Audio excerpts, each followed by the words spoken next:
What's up guys, welcome back to my tech corner. In today's video, I'll be reviewing the Republic of Gamers Helios, so let's get straight into it. The ROG STRIX Helios is a mid-tower ATX case released July of 2019, and costing you about $300, this case definitely has plenty to offer. I mean, just look at the box it came in. My job's health inspector right here, he'd call that a rat's nest. Taking it out of the box was really simple, and inside the box was a smaller box, the user manual, warranty guide, and the case itself, wrapped in a very cool Strix bag. I was super happy this thing had handles because it would have been a lot more tough taking it out.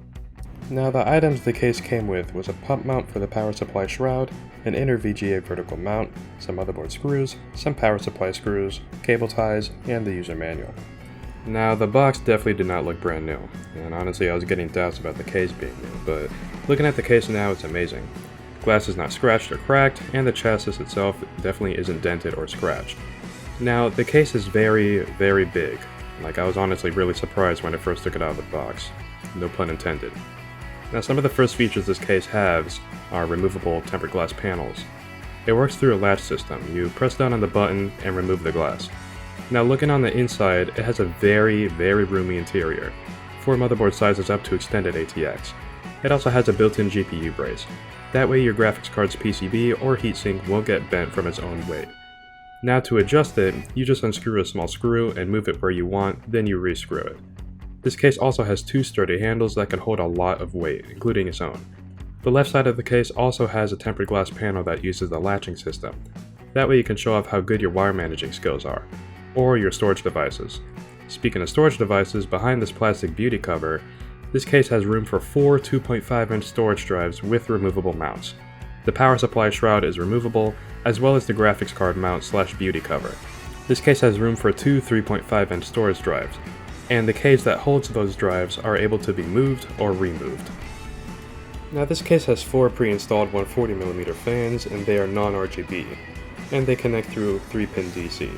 This case also has 2 removable fan trays, one in front and on top, and 3 removable dust filters, one in the front, top, and bottom. Now this case offers 4 USB 3.0 ports, and 1 USB Type-C port, and a classic way to control your computer's fans and RGB effects. It has a fan speed button, and a button that, when connected, has 3 different modes for your RGB devices. You can use many of the built-in lighting effects, or you could connect it to your ARGB compatible motherboard. It does not have to be from ASUS. Now this case has 3 methods to install your graphics card. You can install it the classic way, directly into your motherboard. You can vertically mount it with the first vertical mounting option here, or you can remove some of the PCI Express slots and install the inner vertical mount. Riser cable is not included. Now this case fits remotely any size power supply and graphics card. This case also is able to hold 6 140mm fans and 7 120mm fans. It's able to hold a 420mm radiator in the front of it and a 360mm radiator on the top of it. This case also includes a power supply mount for easy installation. Now enough with the features, let's get to building.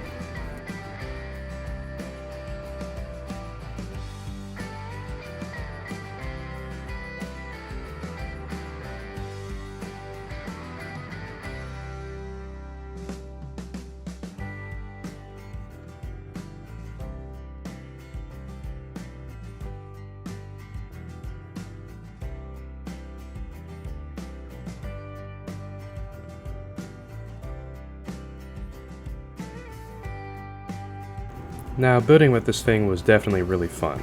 Lots of space for my giant fingers and hands, plenty of room for wire managing, and I loved how many features this case has. It's really sad that some name brands forget to add the little things that this case includes. For $300 you get something that's definitely future-proof and super customizable. And for about an hour, I went ahead and tested some airflow and temperatures in this case. This case gets about the same airflow as a 7000D. The temperatures for my CPU and mainly my GPU match. So I would definitely give this case a thumbs up. If you guys like this video, go ahead and leave a like. Dislike if you didn't, comment down below what you guys are running, and go ahead and tell me what you guys think about this case. And I'll go ahead and see you guys in the next one.